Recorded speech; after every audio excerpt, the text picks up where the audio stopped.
remercie. Donc, bonsoir à tout le monde. Donc, moi, je suis Paul No, je suis ingénieur en énergie et environnement.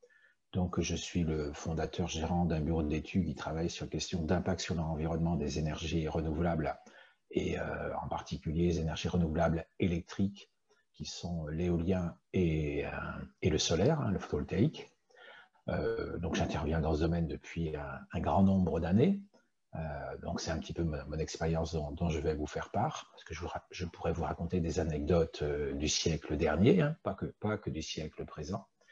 Je suis aussi membre de ce qu'on appelle la compagnie des négawatts, l'association Négawatt, une association d'experts qui a produit un scénario 100% renouvelable en 2050. Donc, ma présentation va se structurer autour de tout ça, en sachant que c'est quelque chose, une présentation qui est à la carte, que j'ai fait spécialement pour ce soir. Et donc, il y aura peut-être des imperfections, même certainement des imperfections. Et donc, je vous prie de m'en excuser préalablement. Donc, je vais partager mon écran pour la présentation. Donc, je vais mettre plein écran. Est-ce que je peux avoir la confirmation que vous avez mon écran sur vos écrans? D'accord. Donc, le thème, c'est les controverses sur la transition énergétique. Donc, je ne vais pas tout aborder. Je vais aborder un certain nombre de sujets. Et puis, je vais commencer sur ce qui semble un petit peu le b.a.-ba, c'est-à-dire pourquoi la transition énergétique. Donc, c'est ce que j'ai retenu, c'est qu'on doit essayer de donner du sens ou qu'on parle des mêmes bases. Donc, la première raison de la transition énergétique, c'est la lutte contre le changement climatique, c'est l'augmentation de la concentration de CO2 dans l'atmosphère. Et on est avec des concentrations qui sont atteintes aujourd'hui, qui sont des niveaux particulièrement élevés.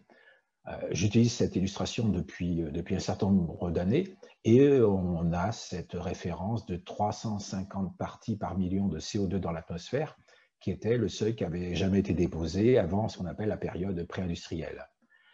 Et cette illustration, j'utilise moi depuis plus d'une dizaine d'années et vous voyez, il y a l'illustration qui dit aujourd'hui 380 ppm, parties par million de CO2 dans l'atmosphère.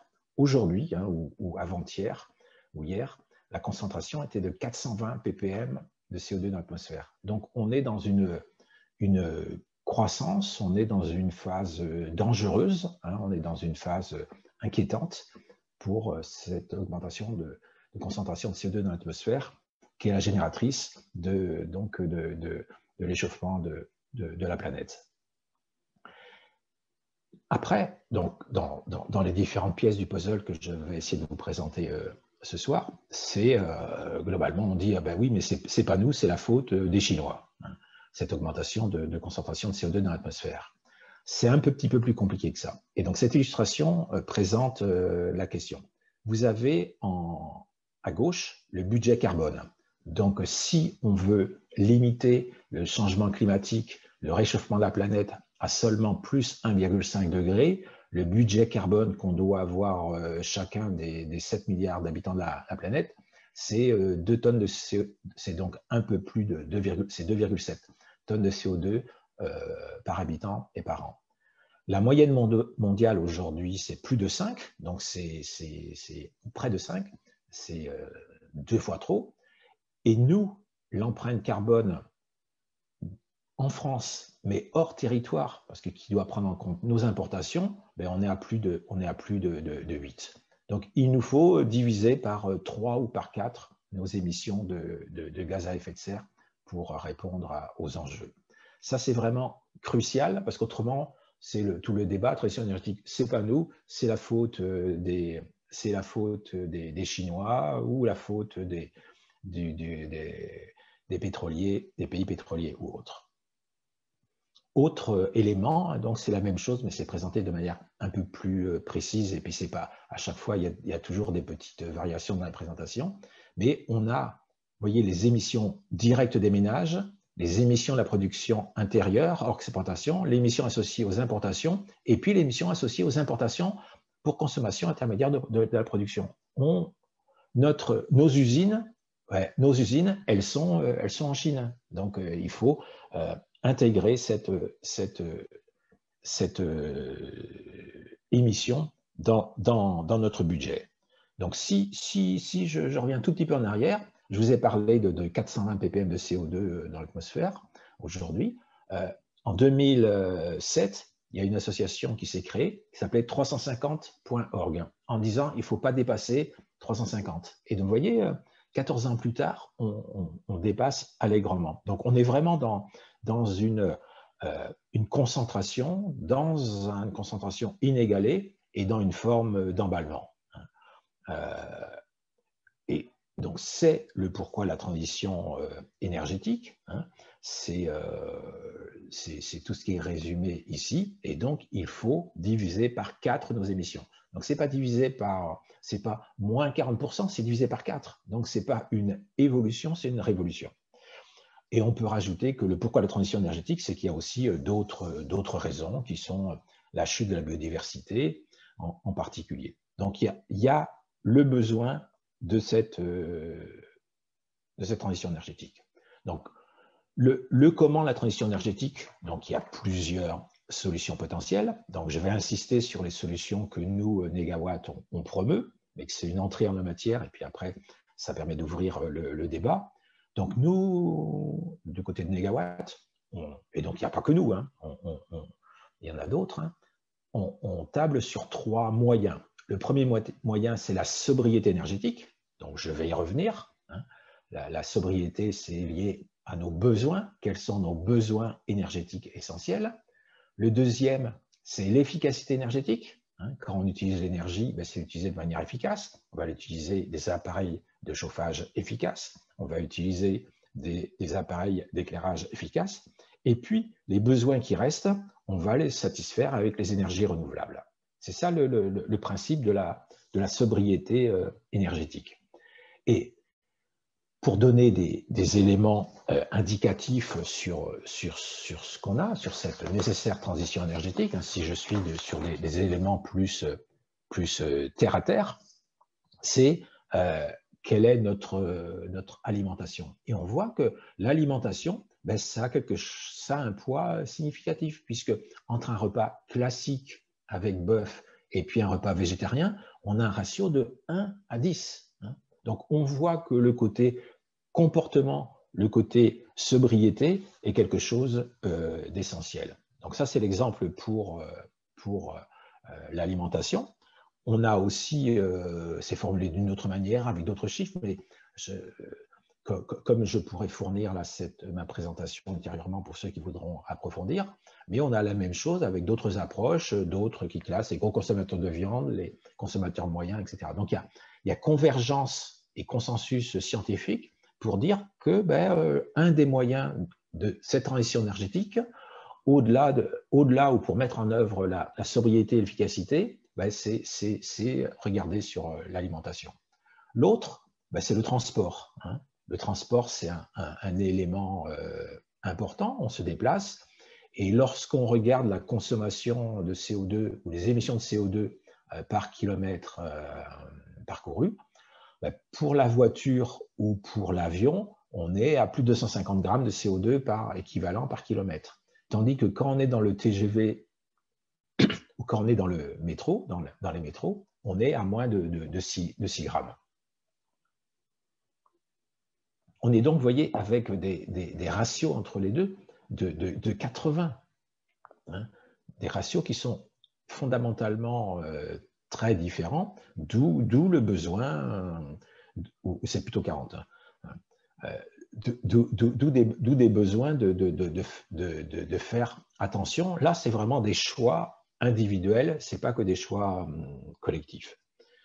C'est ce qu'on peut dire. Donc, à côté de ces solutions, Négawatt, qui sont des solutions de sobriété, d'efficacité et de renouvelables, on a aussi des solutions futuristes. Il y a des solutions, vous avez déjà entendu parler du projet ITER, qui est un projet à Cadarache, qui est un projet mondial, donc de recréer la fusion du Soleil, recréer en laboratoire, dans un premier temps, puis après de dire à partir de cette fusion, on va produire de l'électricité.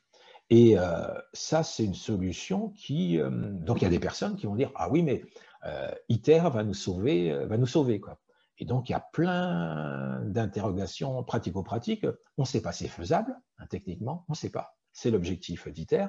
On ne sait pas si c'est faisable, à quel prix. On ne sait pas à quel risque, hein, parce que ce sont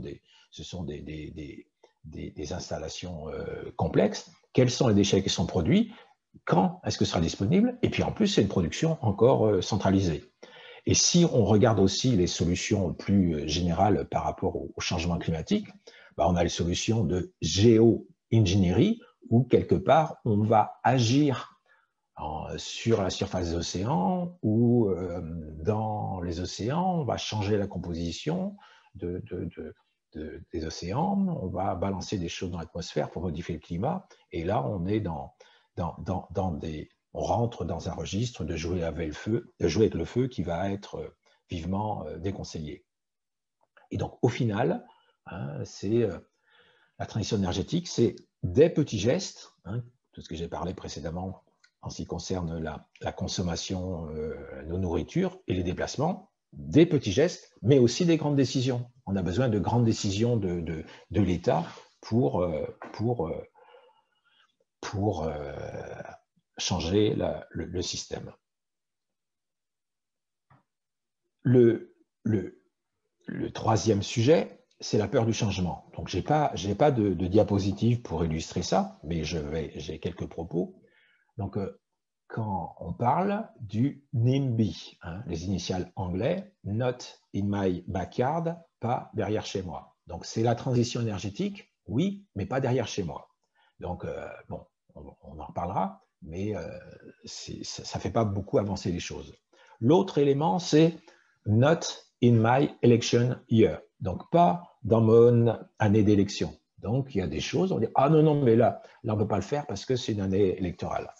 Donc, on a plein de freins concrets pour ce changement avec des considérations telles que celle-là. On est aussi, et donc je le constate au quotidien, ou presque au quotidien, on est un peuple de râleurs quand même, malgré tout. Donc, quand encore plus, j'ai l'impression que au moins on s'autodéfinit, nous en France, nous Français, comme un peuple de râleurs. Donc, on va rajouter aussi la complexité à faire de l'innovation, à faire du changement. Alors qu'on pourrait, par rapport à ces projets d'énergie renouvelable, avoir une autre approche, puisque ce sont des productions décentralisées. Donc, quelque part, ce sont des phares, parce que vous, moi, aujourd'hui, mais quand on consomme en particulier l'électricité, on ne voit pas comment c'est produit. On ne voit pas quels sont les impacts qui sont générés par cette production. Donc, tandis qu'avec des parcs éoliens, avec des centrales photovoltaïques, eh bien, on a cette visualisation d'une production. Et donc là, quelque part, on assume nos consommations.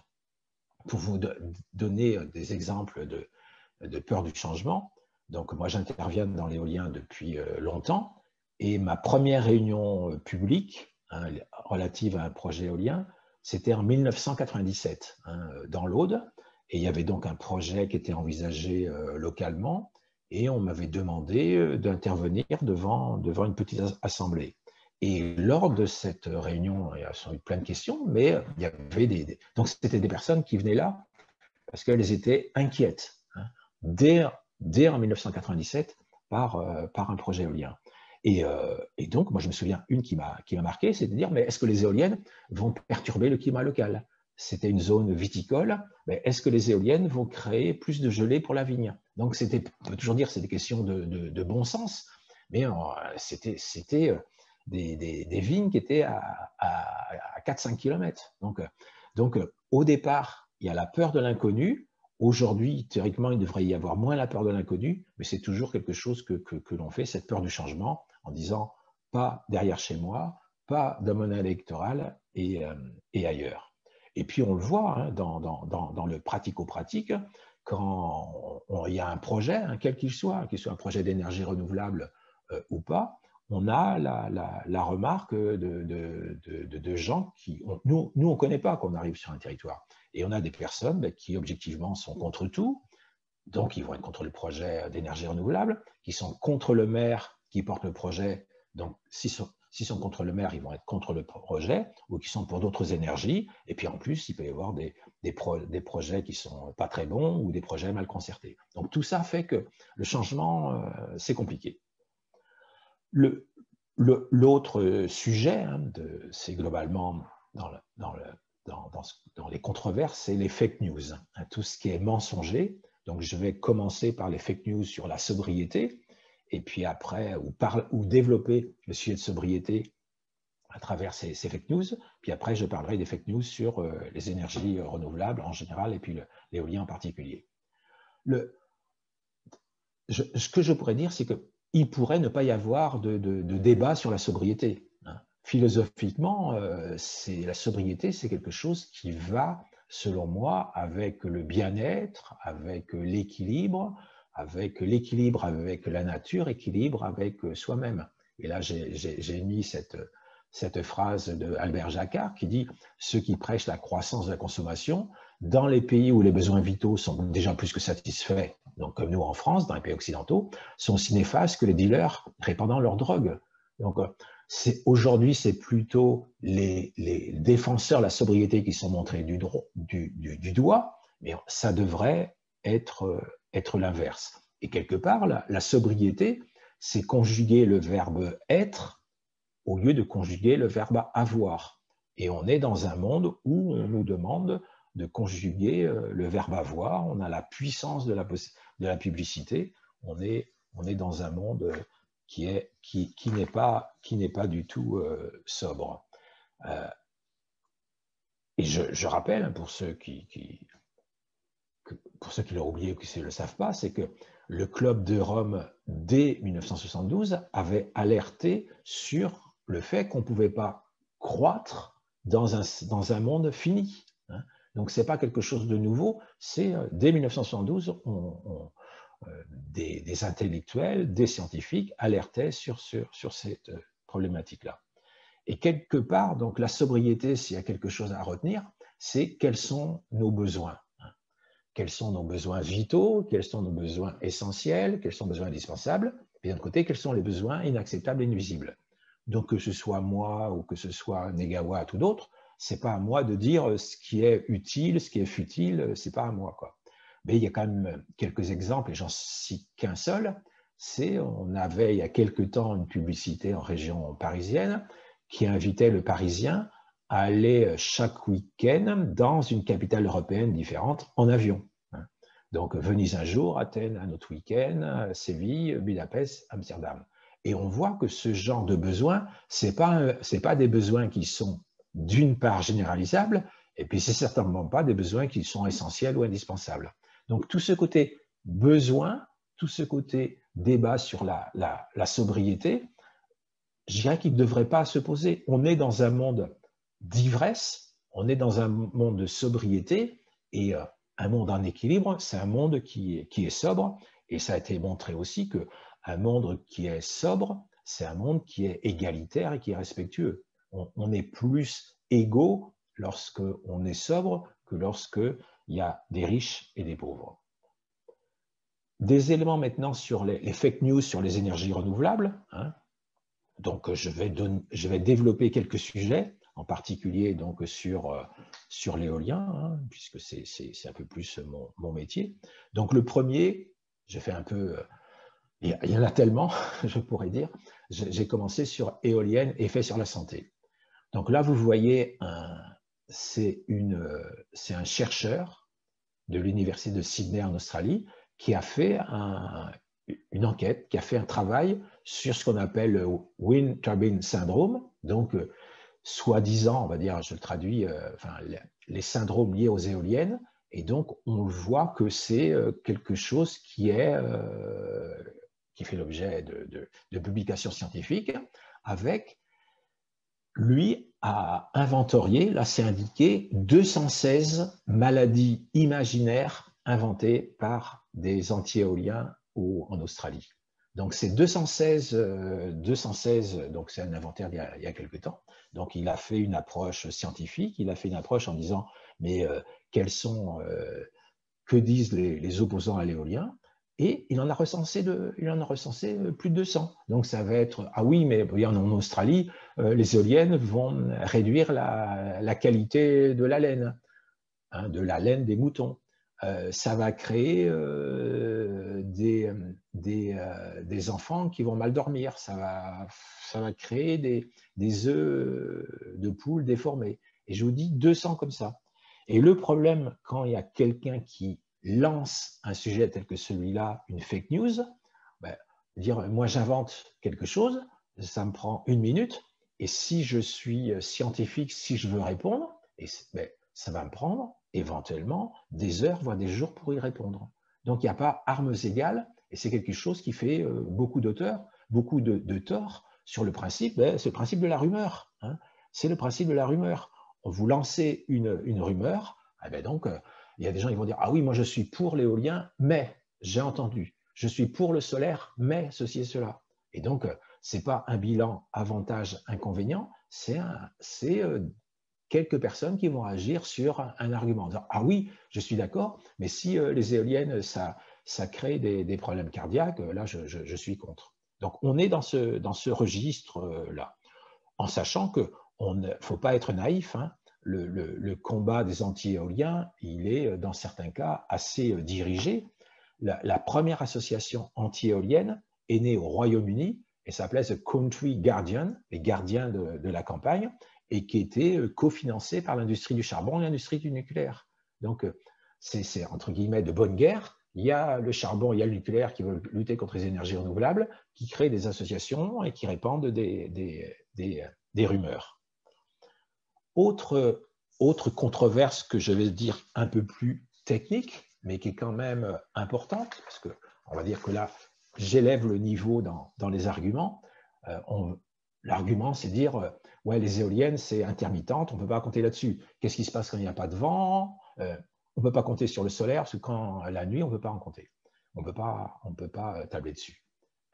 Donc, le mot intermittence ou aléatoire, ce ne sont pas des qualificatifs qui sont employés par ceux qui connaissent la chose. L'éolien, c'est variable. Hein, la production à sortie d'une éolienne est variable, mais elle est prévisible. Hein, donc ça, c'est quelque chose de complètement différent. Si je donne un exemple, vous connaissez les déboires de l'EPR donc, en France. Ben, c'est effectivement une production qui lorsqu'elle sera là, elle pourra être pilotable, mais elle est imprévisible, puisqu'on l'attend depuis maintenant plus de 10 ans ou 12 ans. Donc le côté intermittent et aléatoire, ce n'est pas adapté, c'est variable et prévisible. Et donc on sait aujourd'hui, 24 heures à l'avance, combien les éoliennes vont produire en France, combien le photovoltaïque, et le gestionnaire du réseau de production d'électricité en France, ben, c'est comment gérer cette variation. Il va faire tourner des barrages, il va faire d'autres choses. Et dans un système 100% renouvelable électrique, il y a plusieurs solutions pour compenser cette variabilité et en utilisant le caractère prévisible et d'autres solutions.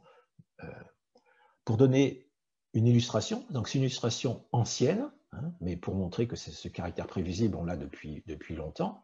Vous avez sur l'illustration, ça concerne toute l'île d'Irlande, c'est au mois de décembre, et vous avez en bleu clair la production électrique éolienne, et vous avez en bleu foncé la réalité. Donc en bleu clair, wind forecast, et en bleu foncé, la réalité. Et on voit que globalement, on sait prévoir la production éolienne. Il y a eu des ratés, il y a eu des variations, mais on sait la prévoir. Donc, il y a des moments, il y en a moins. Aujourd'hui, on va le compléter éventuellement par du gaz ou par d'autres systèmes, mais dans un système 100% renouvelable électrique, on le compense par du gaz renouvelable ou on le compense par d'autres systèmes. Autre élément sur le caractère intermittent des énergies renouvelables, c'est que si le vent et la production électrique éolienne peuvent être très variables à l'échelle d'une éolienne, c'est moins variable à l'échelle de tout un parc éolien. Si la variabilité donc relative, elle est encore plus faible à l'échelle d'une région et elle est encore plus faible à l'échelle d'un pays. C'est le foisonnement. Et vous avez en bas cette illustration qui montre la fluctuation de la production éolienne et solaire dans tous les pays de l'Union européenne, des 27 pays de l'Union européenne, au premier semestre 2020. Donc, on voit que, ben oui, il y a des variations d'un jour sur l'autre, mais globalement, il n'y a pas des pannes de vent partout. Et donc, une région peut compenser une autre. Donc, c'est vraiment du fonctionnement. Et donc, quand on parle de l'intermittence des énergies renouvelables, c'est dans un endroit ponctuel et ce n'est pas partout. Autre élément, c'est qu'il y a des solutions techniques pour compenser la variabilité des énergies renouvelables. Là, c'est un exemple pour ceux que ça intéresse, c'est sur l'île de El Hierro aux Canaries. Vous avez des éoliennes. Donc, quand les éoliennes produisent, elles vont alimenter le réseau électrique de l'île. Quand il y a une surproduction éolienne, elles vont servir à monter de l'eau d'un bassin intérieur à un bassin supérieur. Et quand à un moment, il y a moins de vent, où il y a plus de consommation électrique, on fait chuter, on fait descendre l'eau du bassin supérieur au bassin intérieur, on fait tourner une turbine et produire l'électricité. Donc, on stocke l'électricité sous la forme d'eau. Donc, vous voyez, la question des intermittences qui est montrée par certains en disant on ne peut pas tabler sur le vent, c'est montré par le caractère prévisible ou par le caractère des solutions techniques qu'il y a des solutions. Et puis après, sans entrer dans le détail, mais dans le scénario négawatt, on a la production de gaz renouvelable, le power to gas, en utilisant des surplus d'électricité éolienne ou photovoltaïque. On le fait réagir avec de l'hydrogène, enfin ça va produire de l'hydrogène, et on va le mélanger avec du gaz carbonique qu'on récupère par ailleurs pour produire du gaz renouvelable, donc du CH4, par le procédé de méthanation. Ce n'est pas la méthanisation, c'est la méthanation, et ça a été inventé par M. Paul Sabatier, qui a donné son nom à l'université Paul Sabatier de Toulouse. Et autre, et donc pour vous dire que quand on nous reproche l'intermittence des énergies renouvelables, quelque part on est estomaqué parce qu'il y a plein de solutions et il y a la solution tarifaire. Pour ceux qui s'en souviennent, au tout début de la production électronucléaire, comme c'est une production qui était stable, qu'on ne pouvait pas arrêter et qu'on ne consommait pas assez d'électricité la nuit, on a développé le tarif heure creuse pour consommer l'électricité la nuit. Donc pour faire tourner les chauffages électriques, pour faire tourner aussi les cumulus. Donc on a des solutions d'heure creuse pour des solutions tarifaires pour inciter à consommer à certaines périodes où il y a par exemple plus de vent, ou au contraire pour moins encourager à des heures où il y a moins de vent. Et ça, c'est ça se fait régulièrement et ça fait partie de tout ce qu'on peut appeler les smart grids, donc des réseaux électriques intelligents. Donc dans les fake news, on a quelqu'un qui s'appelle M. Jean-Marc Jancovici, on l'appelle aussi on l'appelle Janco, on l'appelle JMJ, donc c'est quelqu'un qui est très connu dans le domaine de l'énergie. C'est quelqu'un qui a fait des grandes écoles. Il a fait Polytechnique, si je ne me trompe, l'école X. Et c'est quelqu'un qui parle très bien de sobriété, qui parle très bien d'efficacité énergétique, qui est un très gros défenseur du nucléaire et qui est anti-éolien de manière très, très forte. Et dans des cours officiels, qui est donc délivré à l'École des mines de Paris en mai-juin 2019, il raconte des mensonges. Il raconte des mensonges. Donc vous voyez, quand je parle des fake news, il y a les fake news d'opposants à l'éolien qui sont en Australie. Ils inventent des maladies imaginaires. On fait avec. Vous avez aussi des personnes qui sont, on va dire, plus factuelles ou je ne sais pas quoi, qui vont dire les éoliennes c'est intermittente. Mais on a ce monsieur-là qui racontent des mensonges. Hein. Pour être plus précis, par exemple, à une époque, c'était le conseiller de Nicolas Hulot, et il a été viré à cause de tous ces mensonges qu'il proférait. Mais on lui donne la parole dans les médias.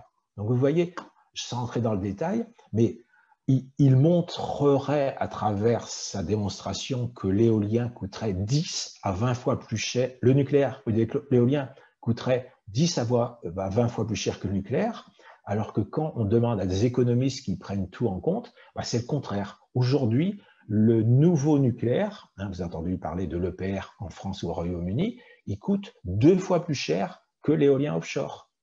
Donc lui, ce monsieur-là, il contribue aux fake news. Autre remarque plus subtile, mais que je trouve mensongère, c'est ce monsieur, vous voyez, il fait cette illustration-là en disant que la part de l'énergie primaire bas carbone par pays en 2017, en disant que, vous voyez, les meilleurs pays, c'est l'Irlande, ensuite la Norvège, ensuite la Suède, ensuite la Suisse, ensuite la France, etc. Donc la France, très bien placée. Mais quand il fait ce raisonnement, il fait une approche en énergie primaire. L'énergie primaire, ça veut dire c'est ce qui est en amont. Et donc, il inclut les pertes de production des centrales nucléaires. Et donc, ça veut dire que ça multiplie par 3 la contribution du nucléaire. Donc, vous voyez, tout ce qui est orangé ici, c'est le nucléaire.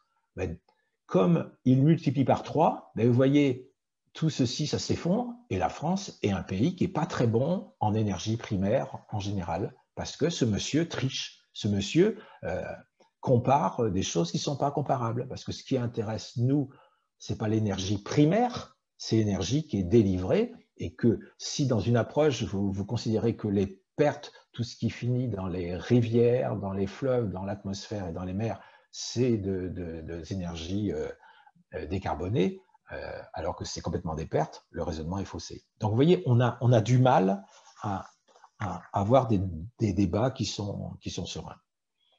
Donc, je rentre un peu plus dans une phase, je ne vais pas dire de conclusion de ma présentation, mais malgré tout des éléments un peu plus positifs, en disant que moi, si j'ai des enseignements de tout ce que je peux avoir appris, c'est qu'il faut continuer à informer, c'est qu'il faut garder l'esprit de hiérarchiser les choses, il faut l'esprit aussi de se coacher. Il y a plein d'idées, il y a plein de choses en disant est-ce que je pourrais diviser ma consommation d'énergie par 4, qu'est-ce que je peux faire? Et donc, c'est pas obligatoirement évident. Par exemple, est-ce que ça vaut le coup d'acheter une voiture plus performante ou au contraire, sa voiture, de l'amener jusqu'au bout?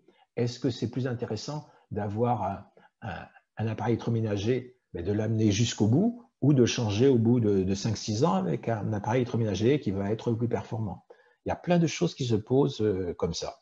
Et donc, on est quand même dans un monde où un Français sur 10 pense que la Terre est plate. Donc, on n'arrivera pas à convaincre tout le monde. Puisqu'il y a des personnes, si quelqu'un pense que la Terre est plate, je pense que vous n'arriverez pas à le convaincre que la transition énergétique est nécessaire parce qu'il y a un changement climatique et que les énergies renouvelables, la sobriété et l'efficacité énergétique sont là. Donc, c'est quand même très, très compliqué. Donc ça, c'est un article de National Geographic basé sur une enquête et donc la formulation, c'est est-ce que croit possible que la Terre croit possible que la Terre soit plate et non pas ronde, bon, comme on dit depuis à l'école. Mais c'est quand même, vous voyez, faut quand même garder ça en tête. Là, on a une enquête plus précise, puisque c'est une enquête qui est menée par l'ADEME.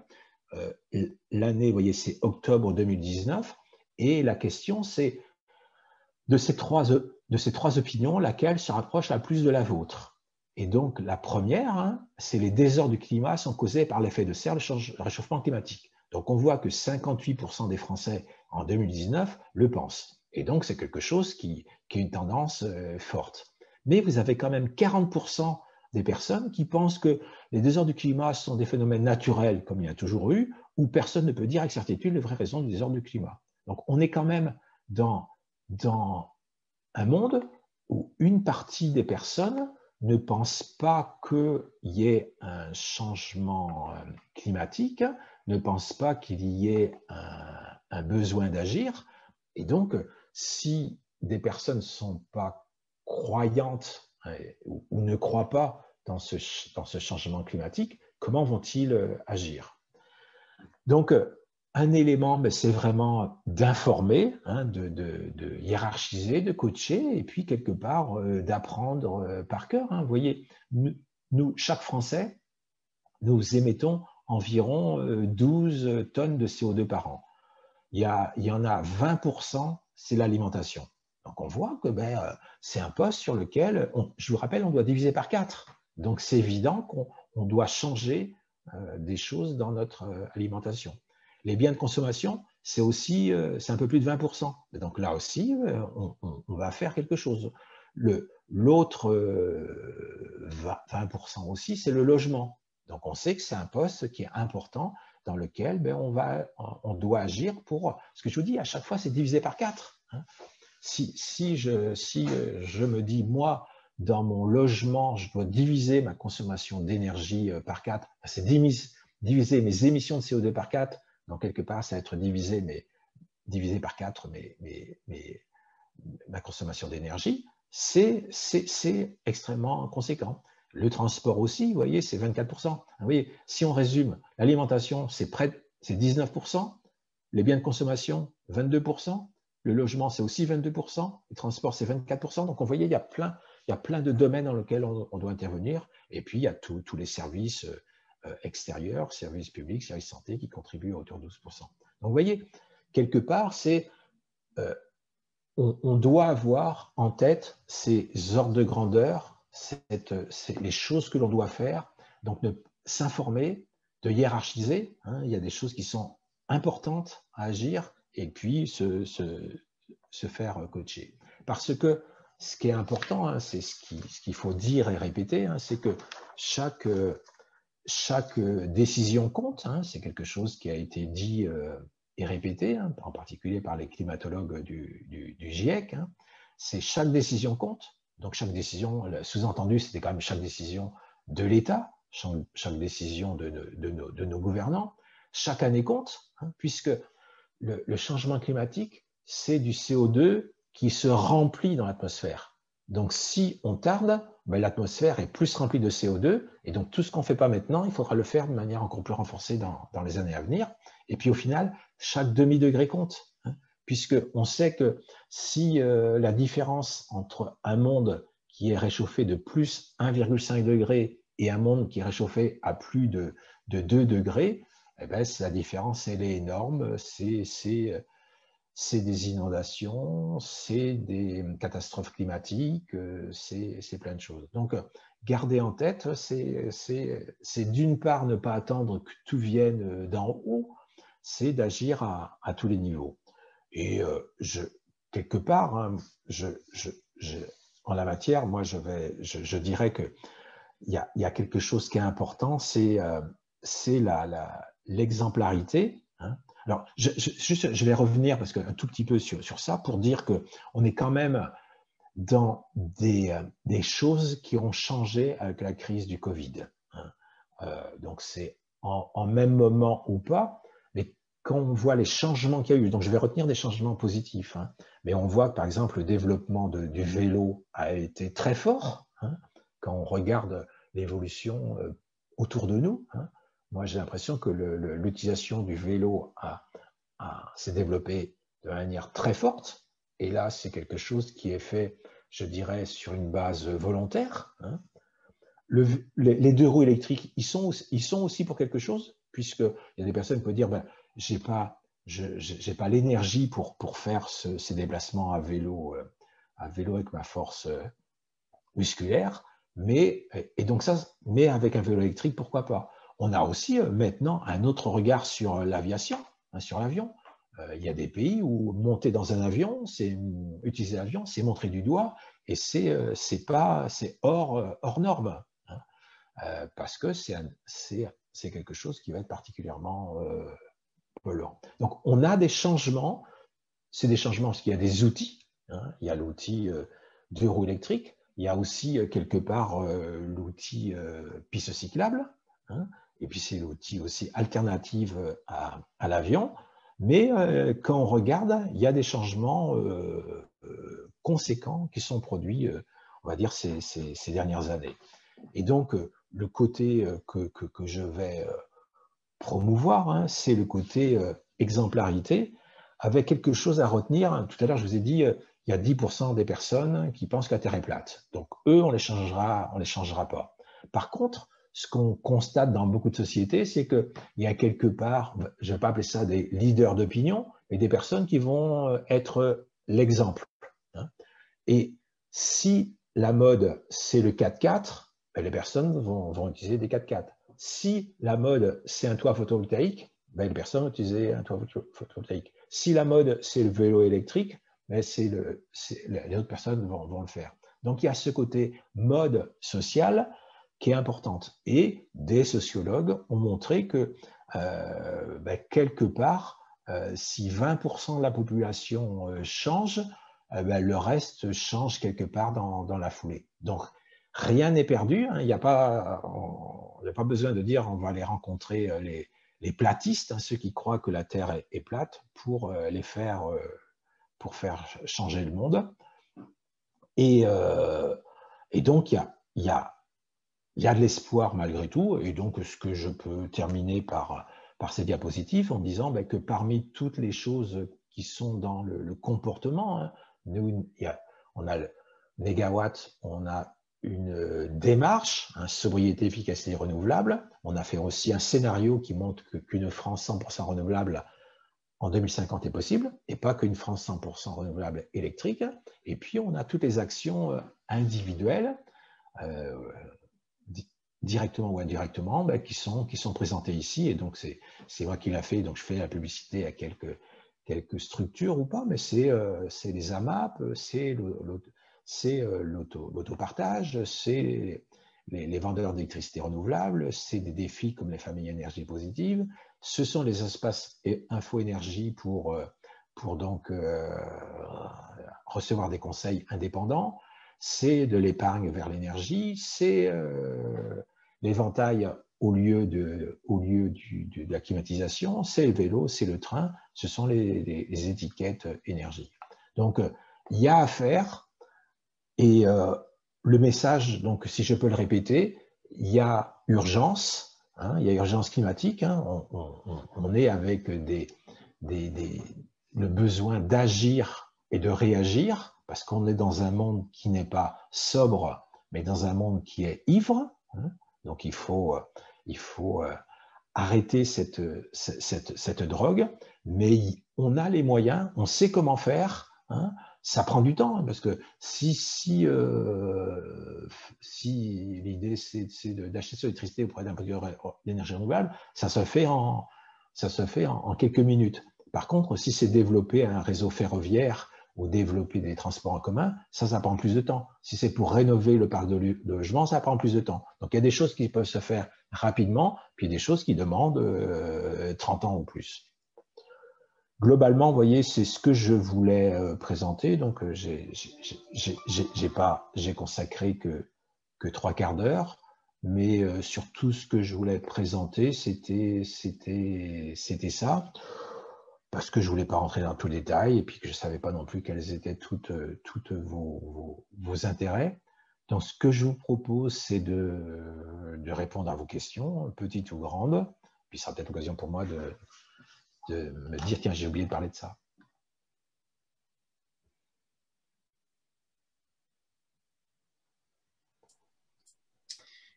Merci Paul pour cette présentation très synthétique.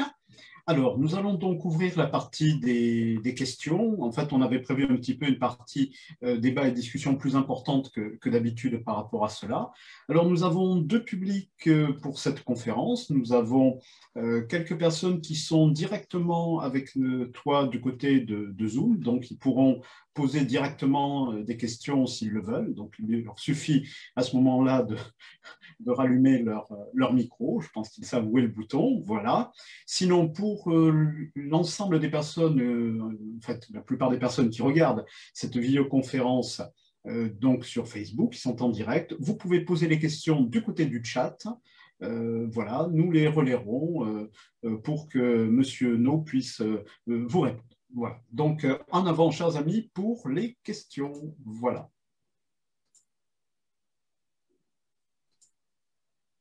Oui, je vais peut-être démarrer les questions. Moi, j'avais une question qui portait sur les durées de vie des panneaux photovoltaïques et des éoliennes et des coûts de maintenance. Parce qu'en fait, si par exemple, je mets des panneaux photovoltaïques sur mon toit, le coût de maintenance va m'incomber. Et quelle est la durée de vie également de ces panneaux? Est-ce qu'il faut les changer souvent, pas souvent? Quel est le type de maintenance à y apporter? D'accord. Parce que ça, on n'en parle jamais, en fait, Tout à fait. mais ça revient, comment on décentralise, en fait, la production et la production. Il faut bien que le particulier qui va installer ce genre d'installation chez lui sache à quoi s'en tenir dans la durée, en fait. Tout à fait. Donc, donc il y a deux sujets, parce qu'il y a le sujet éolien et puis le sujet photovoltaïque. Sur les modules photovoltaïques, si aujourd'hui on a une durée de vie à donner, c'est 25 ans. Donc, un module photovoltaïque, ça va durer 25 ans. La plupart des fabricants de modules photovoltaïques garantissent en plus une production. C'est-à-dire qu'ils disent, au bout de 25 ans, vous aurez encore tel pourcentage de la production. Ouais, c'est dégressif en fonction de la durée de vie. Oui, disons que c'est évident que comme toute installation, il y a un vieillissement par rapport aux ultraviolets, par rapport à...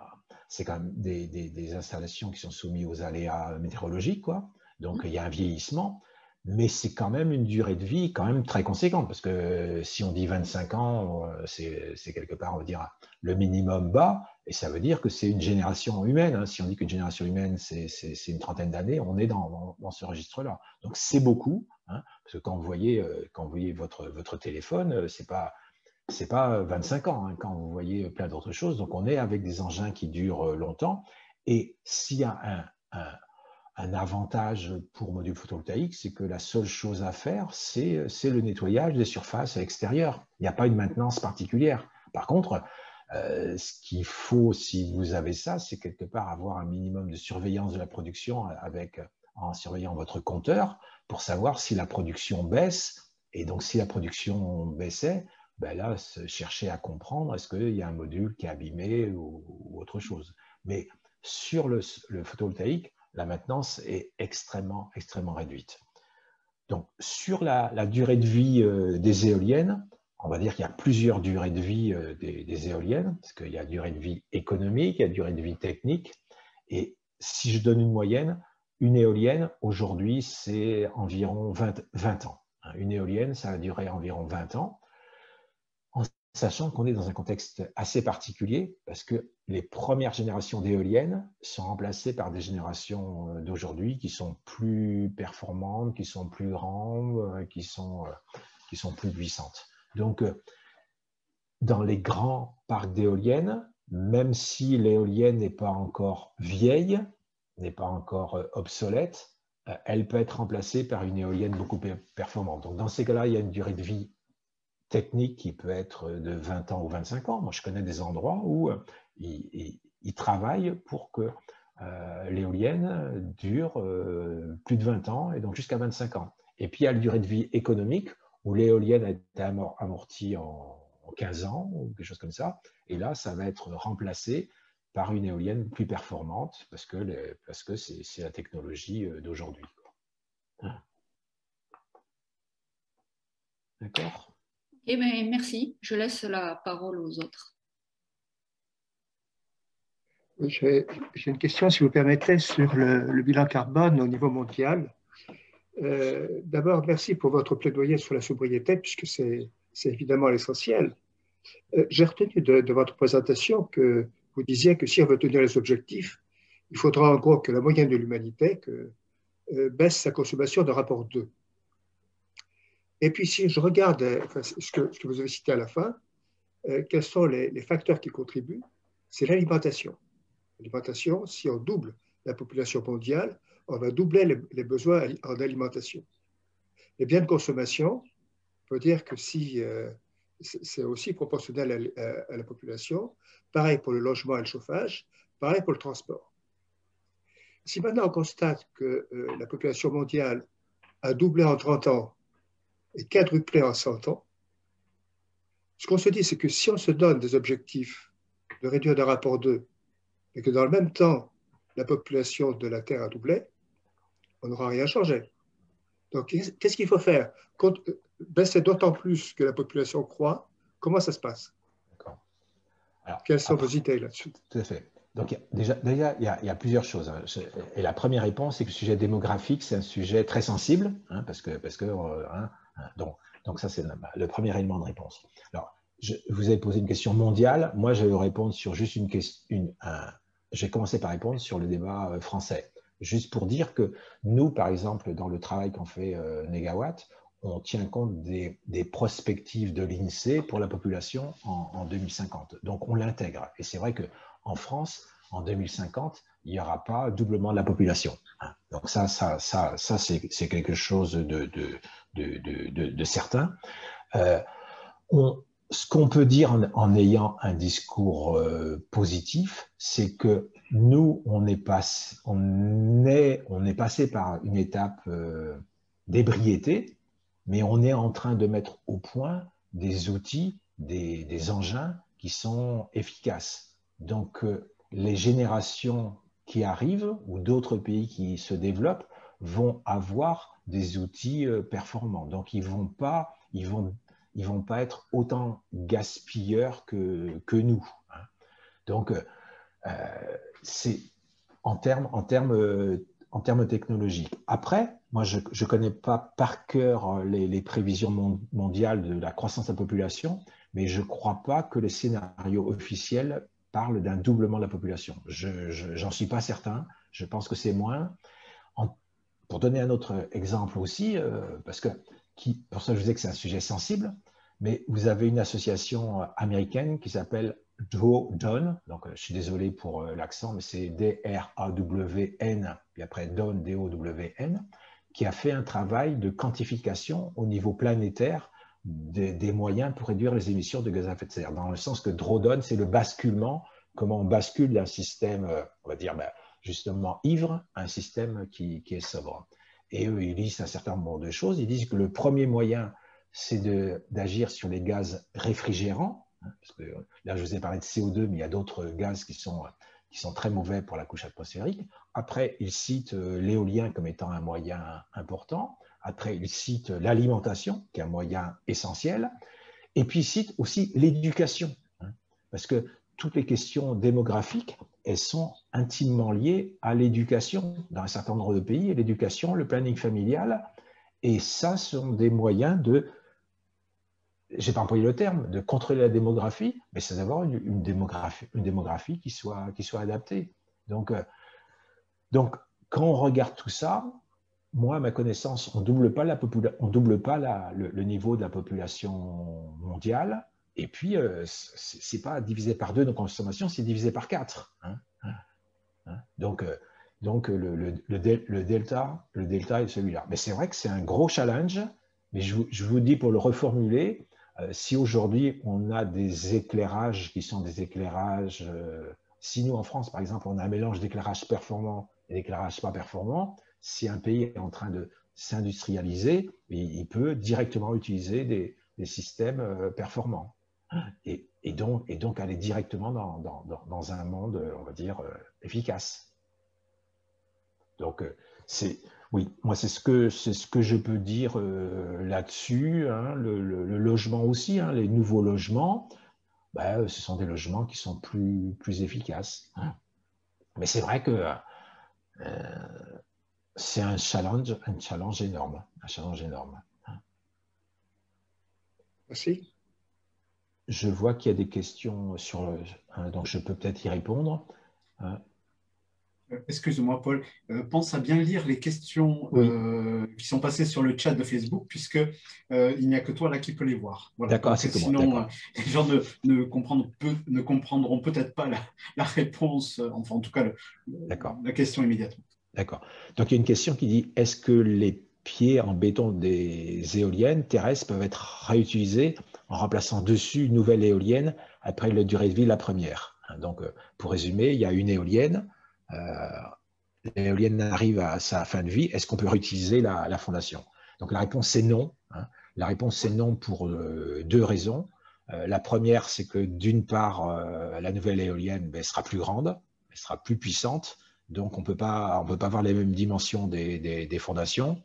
Et puis après, le bureau d'études béton va nous dire, je ne sais pas comment les fondations ont travaillé pendant 20 ans et donc on ne peut pas réutiliser. Donc, dans le cas présent, si on met l'éolienne au même endroit, on va enlever la fondation, on va la démanteler, on va réutiliser le béton et puis on va remplir d'un nouveau béton.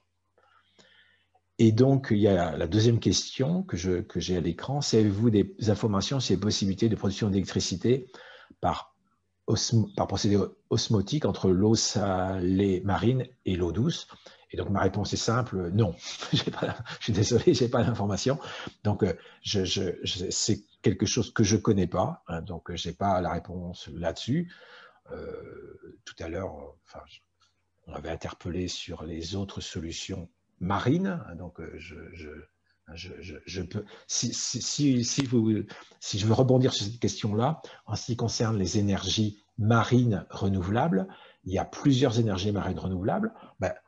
Ce sont les éoliennes. Au lieu de les mettre sur Terre, on les met en mer. Et donc, c'est les mêmes éoliennes que sur Terre, éventuellement plus grandes, mais au lieu qu'elles soient avec des fondations en béton qu'on vient de parler, elles sont posées au fond de la mer ou elles sont sur des supports flottants. Donc ça, c'est des choses qui se développent énormément. Ce sont des choses qui sont, comme je disais tout à l'heure, c'est 2 fois moins cher que le nouveau nucléaire. Donc c'est particulièrement intéressant. Et en plus, en mer, il y a plus de vent, donc c'est une production plus régulière. Donc parmi les technologies, autres technologies, il y a des hydroliennes. Donc on va dire que c'est des éoliennes qu'on met au fond de l'eau et qui sont alimentées pas par l'air en mouvement, mais par l'eau en mouvement. Donc l'eau circule en mer et donc ces éoliennes-là tournent. Ce qu'il faut retenir, c'est que ces hydroliennes fonctionnent dans les endroits où il y a beaucoup de courants. Et donc les courants normaux sont insuffisants. Donc ça veut dire qu'on va les placer dans les estuaires, parce que dans les estuaires, il y a des courants plus importants, ou dans des configurations de la côte où il y a une accélération. Particulièrement en France, par exemple, vous avez le Cotentin, vous avez des endroits, il y a des accélérations, donc ces endroits, on va mettre un entonnoir et ça va faire tourner une turbine. Donc il y a pas mal d'expérimentations là-dessus. Elles sont plutôt dans des pays comme l'Écosse, ou dans des pays qui sont très, très tournés vers la mer. Objectivement, c'est des systèmes compliqués, parce que quand vous êtes en milieu marin, vous avez des systèmes qui toute l'année vont onduler, c'est compliqué. Ça se développe peu, en particulier parce que les éoliennes offshore ou même les hydroliennes, ce sont des systèmes qui sont efficaces et performants. Et puis on a aussi c'est plutôt théorique, où entre le fond de la mer et puis la surface de la mer, il y a des deltas de température qui peuvent fonctionner ces systèmes. Mais aujourd'hui, ça reste à l'état théorique.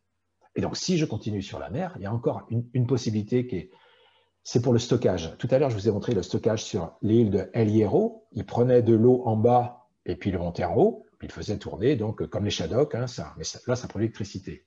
Et donc, on a les mêmes systèmes où on a une masse en béton qu'on descend au fond de la mer et quand il y a quand des surplus d'électricité, on monte cette masse en béton en surface. Donc, elle est montée. Et puis, quand il y a besoin d'électricité, on la fait dérouler à l'envers et va actionner une turbine. Donc, là aussi, tout à l'heure, le stockage d'électricité se faisait sous la forme d'eau qu'on monte et descend. Et là, c'est un stockage qui peut se faire en montant et descendant du béton ou de l'acier. je vois que, donc, puisque c'est moi qui ai la parole, et que je vois des questions, je vais y répondre. Donc, il y a une question qui parle, on parle des problèmes des oiseaux avec les éoliennes. Est-ce vrai? Et est-on le même problème avec les hydroliennes pour les poissons et la faune marine? Donc, si je réponds par rapport à la question des éoliennes et des oiseaux, donc sachez que là, je ramène à mon cas à moi, puisque j'ai un bureau d'études en environnement, et mon premier salarié, c'était un ornithologue. Donc, dès le début de l'éolien, on s'est préoccupé de ces questions d'oiseaux. Aujourd'hui, moi, j'ai une vingtaine de salariés et j'ai 4 ornithologues dedans, donc c'est quelque chose qu'on regarde. Ce qu'il faut retenir, c'est que les oiseaux, de manière générale, voient les éoliennes et les évitent. Donc, les éoliennes ne sont pas des hachoirs à oiseaux. Ça n'a jamais été le cas. De manière générale aussi, les éoliennes sont nettement moins meurtrières que, par exemple, les lignes électriques haute tension, sont moins meurtrières que les routes nationales ou autoroutes, c'est moins meurtrier que la chasse, c'est moins meurtrier que plein de choses. Donc, c'est une cause qui est mineure. Par contre, on peut impacter une espèce d'oiseau qui est rare, et là, ça pose des difficultés. Donc là, il y a tout le côté étude préalable qui va permettre de dire comment on fait pour limiter les impacts. Donc ça, c'est des choses qui se font. Et puis, on a là aussi des solutions techniques puisque la question est sur les oiseaux. Sur des éoliennes, maintenant, on a des caméras qui vont observer dans les 3 à 120 degrés, à 120 degrés, 120 degrés, et lorsqu'il y a un objet volant non identifié, donc en l'occurrence un oiseau, le système va émettre un son pour faire fuir l'oiseau, et puis si l'oiseau continue à s'approcher, l'éolienne s'arrête.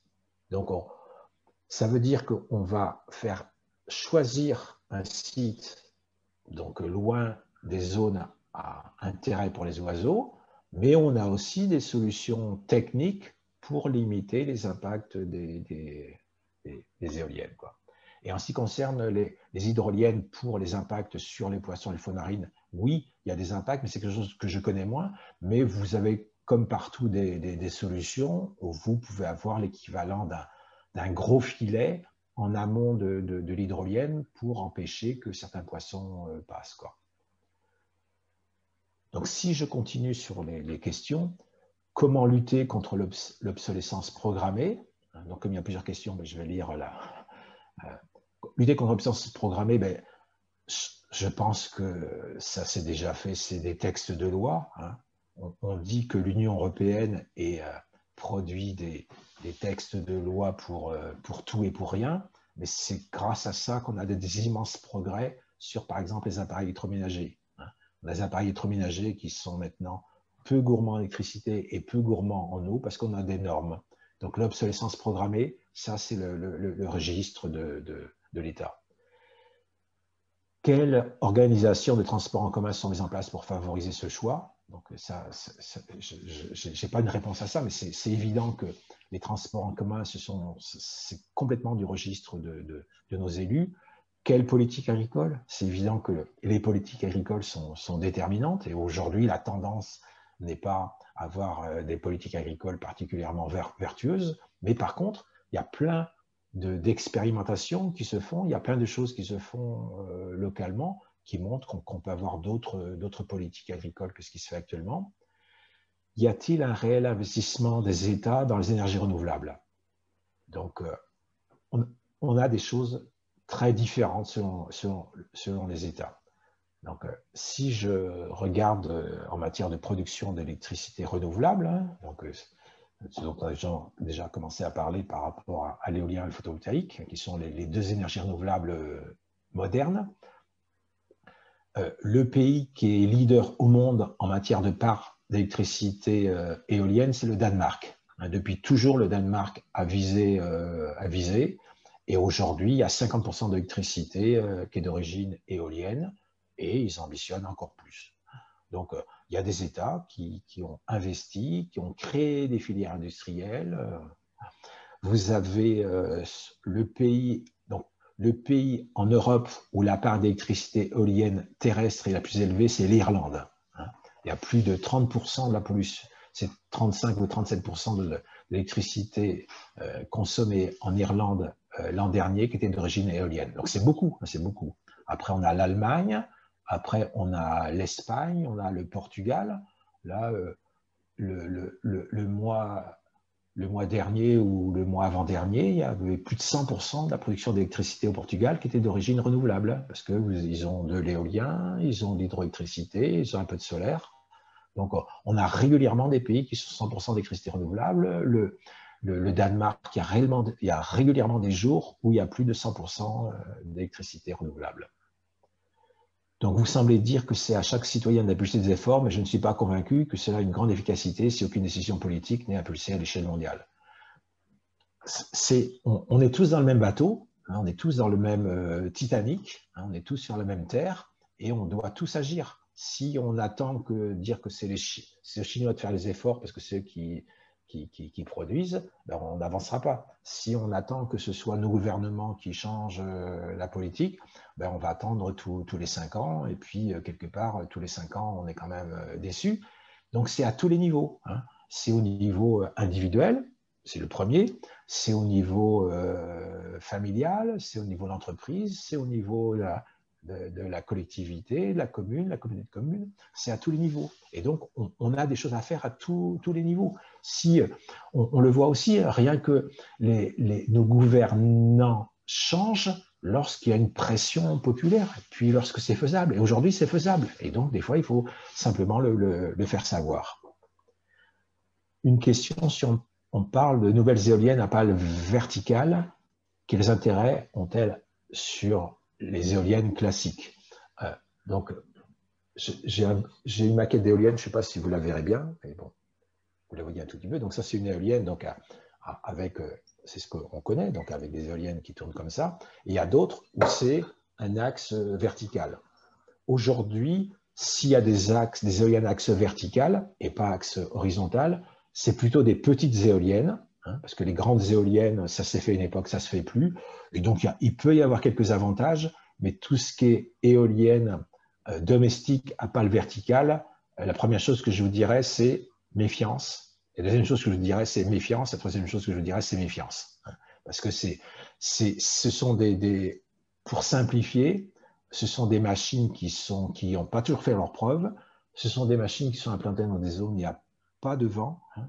Plus on monte en altitude, plus il y a du vent. Et quand vous êtes avec une petite éolienne dans votre jardin, vous n'allez pas avoir beaucoup de gens. Beaucoup de vent. Autre question, sur la valorisation énergétique des déchets végétaux par méthanisation, est-elle à développer? Si oui, dans quelle mesure cela peut-il contribuer? Quel problème se pose-t-il en contre-coup? Le premier moyen, donc la première source d'énergie dans le scénario négawatt, parce qu'à chaque fois, j'ai passé à insister, il y a l'énergie et il y a l'électricité. Donc, vous voyez, par exemple, on consomme d'électricité, on a parlé d'électricité renouvelable, mais on consomme beaucoup d'énergie pour se chauffer, pour se déplacer, qui ne sont pas notamment de l'électricité. Et donc, le premier moyen dans le scénario négawatt, donc c'est un scénario qui a été quantifié, donc il y a eu beaucoup de travail qui a été fait, c'est la biomasse, et en particulier la méthanisation.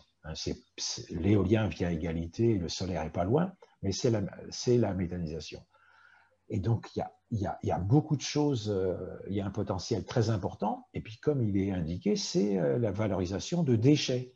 Ce sont des déchets végétaux, des sous-produits qui sont valorisés de cette manière-là, et donc c'est beaucoup à développer, et c'est quelque chose qui techniquement est au point, hein. Le problème n'est pas là, et si vous regardez dans la littérature, l'association Négawatt a fait un scénario donc pour une France 100% renouvelable, dont une France 100% renouvelable électrique. L'ADEME, l'Agence de l'environnement et de la maîtrise de l'énergie, a fait aussi un scénario 100% renouvelable électrique en 2050.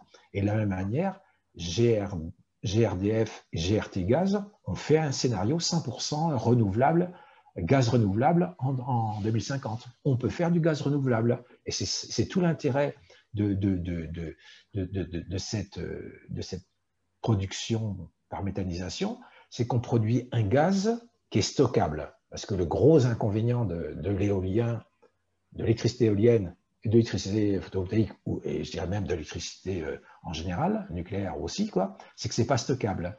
Et là, avec les surproductions d'électricité, eh bien, on peut produire ce gaz renouvelable par méthanisation, et il y a la méthanisation qui donc le stockage ne se fait pas sous forme d'électricité, il se fait sous forme de gaz. Et donc nous, on n'est pas très partisans des véhicules électriques, hein, parce qu'il y a des inconvénients, et il y a plein de pays, d'autres pays qui développent des véhicules à gaz, et à gaz renouvelable. Parce que l'avantage des véhicules à gaz renouvelable, c'est que on n'a pas à modifier tout le réseau de stations-service, tout le réseau de réparation. Les voitures on peut être modifié, les voitures elles-mêmes. Donc c'est quelque chose qui est assez facile à mettre en œuvre. Tant que les véhicules électriques, c'est souvent des matériaux en plus, c'est une pointe liée à l'électricité, c'est une pointe d'appel d'électricité. Et dans notre scénario négawatt, on est avec un peu de véhicules électriques, mais le principal moyen de circulation, ce sont des véhicules à gaz renouvelable. Donc nous, on croit beaucoup au gaz renouvelable. Et donc, parmi les questions qu'il y a, c'est sur la production d'électricité. Quel est l'intérêt des producteurs pour exporter cette électricité et qui organisent ces exportations? Et donc, quelles conséquences de ça? Ce qu'il faut retenir par rapport à toute la production d'électricité que j'ai indirectement dit tout à l'heure, c'est que l'électricité ne se stocke pas, mais circule aussi à très grande vitesse. Et que ce soit pour le nucléaire aujourd'hui ou pour l'éolien dans d'autres pays, le stockage il se fait en exportant vers les autres pays. Si en France on a pu développer une grosse production nucléaire, c'est parce que quand il y a des surproductions, on le vend à la Suisse, on le vend à l'Italie, on le vend à l'Allemagne, on le vend au Royaume-Uni. C'est de la même manière au Danemark. Il y a des moyens, il y a des moments, il y a des surproductions d'électricité éolienne. Ils exportent vers le Danemark. Du Danemark, ils exportent vers la Suède ou vers la Norvège. Donc le côté surproduction d'électricité, c'est à un instant donné, et on est sur des réseaux, interconnectés. Une question aussi sur l'énergie primaire. Pouvez-vous expliquer ce que ça signifie? Ça veut dire qu'il y a aussi l'énergie secondaire? Non. L'énergie primaire, c'est l'énergie qui est prélevée dans la nature. Vous voyez, par exemple, je prenais le cas de l'uranium. On prélève de l'uranium dans la nature, on le transforme pour alimenter les centrales nucléaires, on brûle cet uranium et ça va produire de l'électricité. Et donc, dans une centrale électronucléaire, il y a une bouilloire, c'est le principe, et il y en a les 2 tiers qui sont perdus, parce qu'il faut une source froide, une source chaude, et donc il y a les 2 tiers qui est perdu et qui sert à réchauffer le fleuve, à réchauffer la mer, à réchauffer l'océan. Et donc, vous avez l'énergie primaire, et puis vous avez l'énergie finale, donc ce qu'on peut appeler l'énergie secondaire, et donc l'énergie finale, c'est l'énergie qui est utile pour nous. Et donc, dans le cas de l'énergie primaire que je viens de vous citer avec une centrale nucléaire, il n'y a que le tiers de cette énergie primaire qui est de l'énergie finale utile. Tandis que si on regarde un panneau photovoltaïque ou un parc d'éoliennes, l'énergie primaire, ça va être du vent ou du soleil qui est gratuit en abondance, qui ne nécessite pas de transformation, et l'énergie utile, c'est directement de l'énergie utile, quoi. Il y a d'autres questions. On parle de nouvelles générations de navires marchands à l'hydrogène, utilisant des voiles. Ces nouvelles technologies sont-elles fiables et intéressantes pour diminuer aussi la pollution? Donc, si je pourrais transmettre à ceux que ça intéresse, je pourrais transmettre donc à l'université populaire un article, mais il y a quelqu'un qui vient de produire récemment une synthèse sur toutes les questions de transition énergétique et de navires. Et là aussi, il y a on peut appliquer la démarche sobriété, efficacité renouvelable. Si on regarde le côté transport, ben, est-ce qu'on a besoin de transporter beaucoup de choses entre l'Asie et puis la France? Donc déjà, il y a le côté de sobriété. La question d'efficacité, et un élément qui est important dans cette efficacité, c'est à quelle vitesse les navires vont circuler.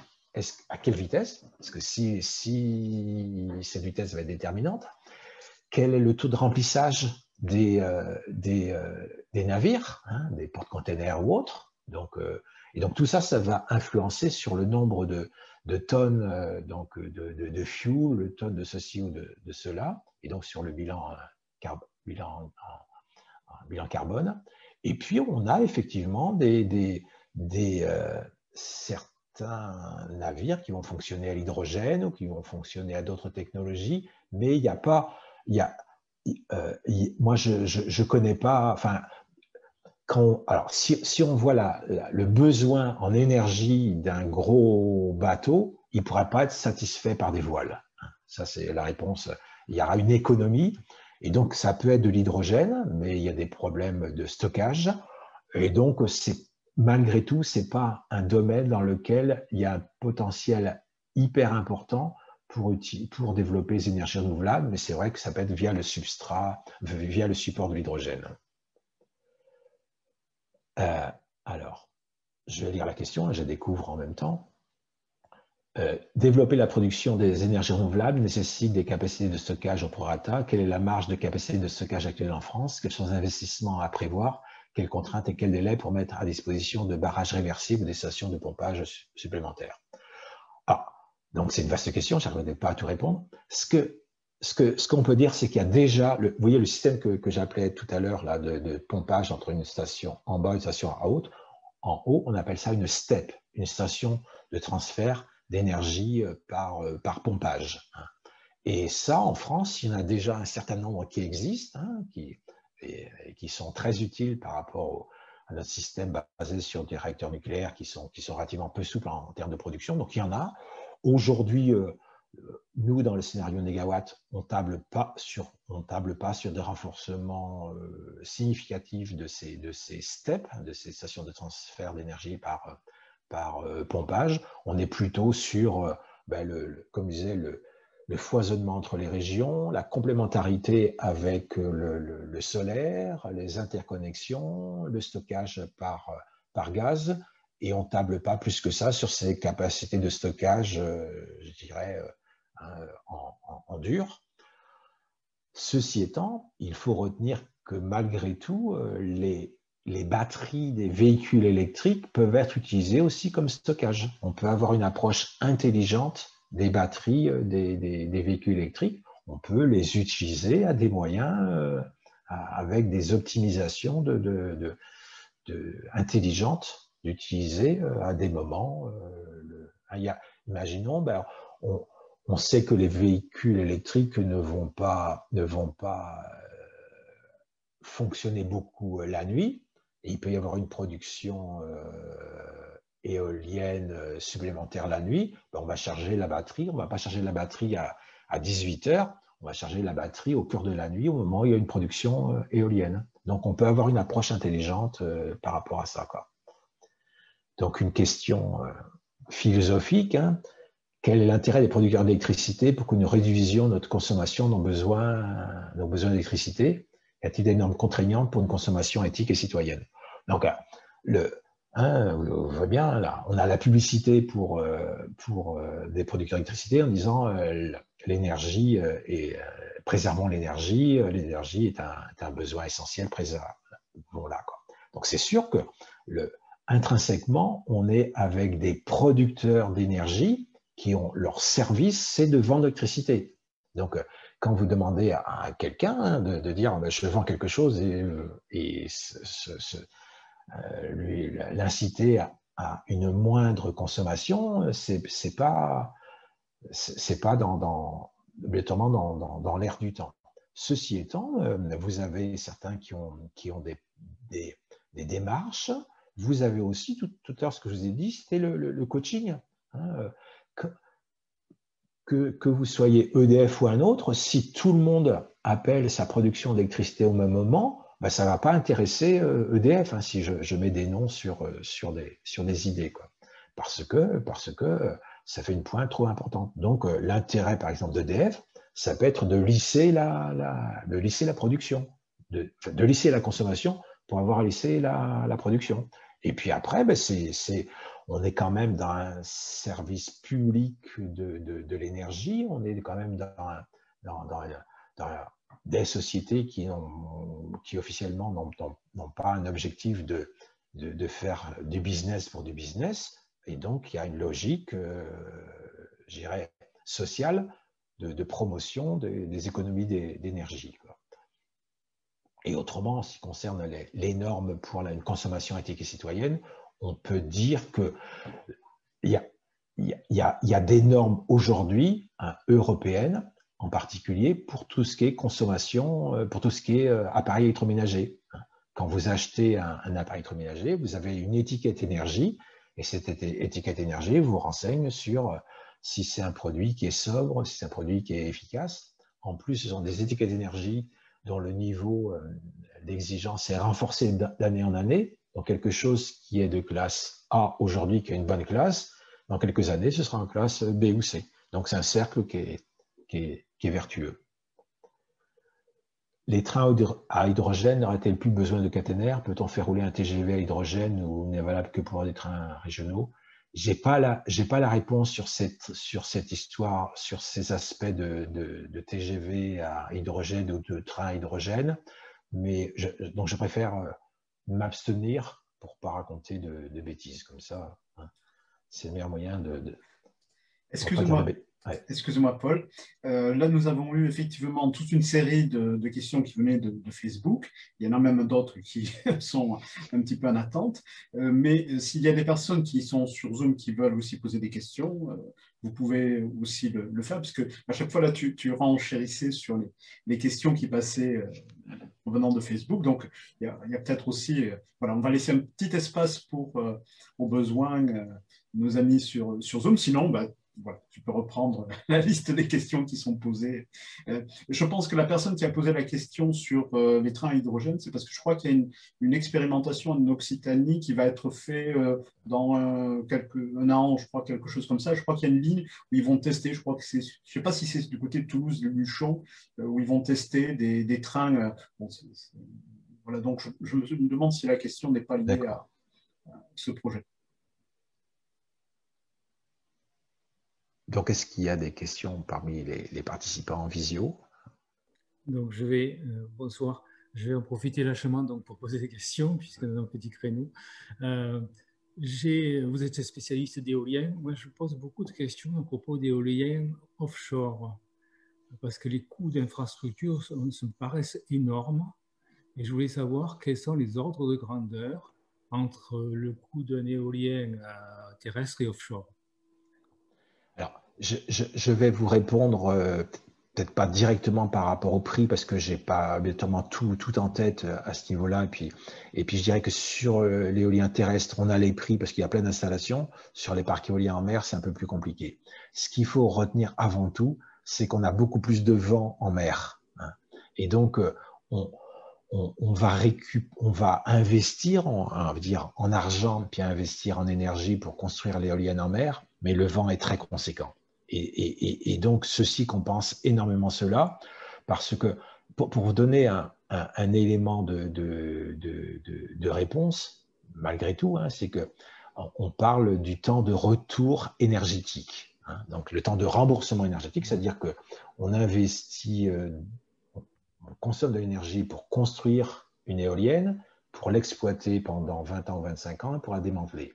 Et donc, le temps de remboursement énergétique, c'est en combien de temps on va rembourser ça. Pour l'éolien terrestre, c'est entre 6 mois et 1 an. Donc, pour le formuler autrement, la production d'une éolienne terrestre pendant 6 mois à 1 an va rembourser toute l'énergie nécessaire à la construction de l'éolienne, à son exploitation pendant 20 ans et son démantèlement. Donc, on consomme 1 et on récupère 20. Pour l'offshore, ce n'est plus entre 6 mois et 1 an, c'est plus près de 2 ans. Donc, parce que, comme vous disiez, c'est exactement ça, ça prend plus de temps. Par contre, on est quand même avec des parcs éoliens qui sont conçus pour durer longtemps. Donc, ils vont être temps de remboursement énergétique 2 ans, mais ça va aussi produire pendant 25 ans ou quelque chose comme ça. Donc, le ratio est bon. Et puis surtout, ça offre un service énergétique intéressant parce que c'est des grosses productions. Parce que quand on parle d'un parc offshore, c'est en gros la même puissance ou près de la même puissance qu'un réacteur nucléaire. On est dans les mêmes ordres de grandeur. C'est des choses qui sont conséquentes. Donc, en plus, qui dit conséquent dit que ça veut dire qu'on satisfait des besoins conséquents. C'est aussi des gros investissements. Et puis, je vous dis, c'est une production qui est plus régulière et aussi une production qui est aussi en phase avec nos consommations, parce que c'est une production qui est plutôt hivernale que estivale, au moment où on consomme plus. Et merci, très bien, c'est très clair. Ça répond à certains dénigrements qui démontrent cet aspect-là. Autre question, Negawatt a développé un certain nombre de scénarios pour la transition écologique. Est-ce que vous avez comparé vos scénarios avec ceux développés par le ministère de la Transition écologique, justement? Disons que nous, on ne l'a pas comparé, mais d'autres l'ont fait, hein, parce qu'il y a différents scénarios qui ont été faits. Nous, ce qu'on sait, c'est qu'on est on satisfait aux engagements de réduction carbone, tandis qu'il y a eu des scénarios qui ont été produits pas directement par le ministère ou par d'autres, qui ne répondent pas aux engagements ou à l'objectif de division par 4. Donc, nous, on est dans un scénario qui est ambitieux, c'est pour ça qu'on a beaucoup de sobriété, on a beaucoup d'efficacité, mais on est aussi, nous, des praticiens. Hein. Quand on dit quelque chose, on s'appuie sur des choses effectives et réelles, on est sur des retours d'expérience, et dedans, on n'a pas de solution miraculeuse en disant, je ne sais pas, on se chauffera, on n'aura plus besoin de se chauffer dans les logements de 2050. Donc, ouais, c'est ce que je peux résumer. Il y a d'autres scénarios énergétiques qui ont été produits au niveau national et même par des laboratoires qui ont centré sur quelque chose, mais qui n'ont pas nécessairement satisfait aux besoins de réduction des émissions par 4, par exemple, parce que nous, on travaille beaucoup sur les besoins. S'il y a quelque chose à retenir, c'est la sobriété, c'est les besoins. Quels sont nos besoins? Et qu'on réfléchit, quels sont nos besoins? Et comment les besoins sont structurés? Si aujourd'hui je consomme quelque chose, c'est en partie parce que la publicité ou autre m'a formé ou m'a informé. Donc réfléchir aux besoins, c'est quelque chose qui est quand même important, quoi. En conclusion, c'est peut-être un peu inquiétant, c'est que apparemment le ministère de l'écologie est moins ambitieux que certaines associations. Oui, ça c'est sûr, mais bon, c'est quand même souvent le cas, c'est des personnes extérieures qui vont... Mais je vous dis, l'ADEME, qui est l'Agence d'environnement, la maîtrise de l'énergie, qui est donc qui est l'État, hein, qui est une institution gouvernementale, aboutit à la même faisabilité d'une France 100% renouvelable électrique en 2050. Ceci dit, comme ils ont moins de sobriété et d'efficacité que nous, au final, ils ont besoin de plus d'éoliennes, ils ont besoin de plus de panneaux photovoltaïques, ils ont besoin de plus de ça. Mais ils montrent que c'est faisable. Ok, merci. Bien. L'article auquel vous faisiez référence sur la transition écologique, qui est assez détaillé, m'intéresse particulièrement. D'accord. J'enverrai. Nous les transmettrons comme il se doit. Voilà. Alors, il y a d'autres questions aussi qui sont arrivées entre-temps sur Facebook, donc j'attire ton attention. Je pense que quelqu'un a posé la question, tu as parlé de Smart Green tout à l'heure. Donc, c'est un petit peu comme la notion d'énergie primaire. Peut-être qu'il faudrait expliquer qu'est-ce qu'on entend par cette notion. D'accord. Voilà. Tout le monde n'étant pas smart connecté au langage techno. Voilà. Et puis qu'on dit smart grid, donc c'est des réseaux intelligents, hein, c'est ça, ou des réseaux sympas, quoi. Et c'est aussi des vocabulaires qui englobent toutes sortes de choses, hein, dedans. En tout cas, ce sont des réseaux électriques qui sont modernes, qui intègrent des choses et donc qui permettent donc des souplesses, qui permettent des choses qui sont adaptées au temps d'aujourd'hui, alors qu'avant, ben, le transport d'électricité, c'était dans un seul sens. Il y a une centrale nucléaire qui produit, et puis il y a un réseau haute tension, très haute tension, après haute tension, moyenne tension. Donc c'est ça le schéma traditionnel. Tant qu'un réseau smart grid, ben, c'est avoir une approche, ben, le réseau il peut servir à recevoir la consommation, mais il peut aussi servir à évacuer la production. Donc c'est tout ce qui est mis sur ce terme-là.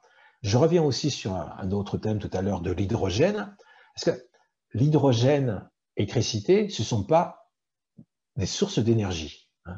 On peut pas, logiquement, on ne parle pas d'énergie électrique. Hein.